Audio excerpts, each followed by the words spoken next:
Tax ගැන කිසිම දෙයකට බයවෙන්න ඕනේ රිටර්න් ෆයිල් කරන්න ඕනේ තමන්ගේ ආදායම ලක්ෂ 18කට අඩුනම් අවුරුද්දකට.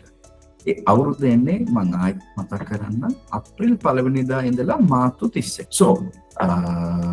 So tax ගෙවන්න ස්ටෙප්ස් කීපයක් තියෙනවා. ඒ ස්ටෙප්ස් එන්නේ ටින් එකක් රෙජිස්ටර් කරන්න.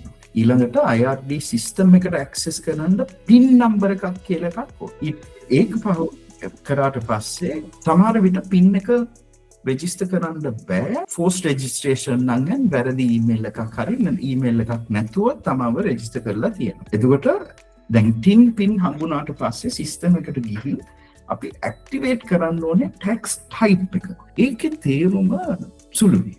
right? VAT ටැක්ස් එක තියෙනවා, pay tax තියෙනවා, ඒ වගේ ටැක්ස් ගොඩාක් වර්ග තියෙනවා.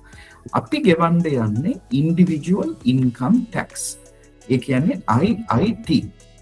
ඒකට රෙජිස්ටර් වෙන්න. and ඒක ඇක්ටිවේට් කරනකොට tax type activation දිනයක් තියෙනවා. අපි ඇක්ටිවේට් කරන්න ඕනේ අප්‍රේල් 1 වෙනිදා 2025. right? because එදා ඉඳලා තමයි dollar income, foreign income earners ලට tax liability එකක් හැදුනේ.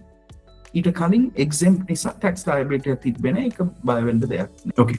and then සමහර විට returns අර system එකේ return එකක් issue කරන්න ඕනේ. ඒ වගේ පොඩි දේවල් තියෙනවා. ඒව ගැන බය වෙන්න එපා. අපි ඒව automatically කරලා දෙනවා.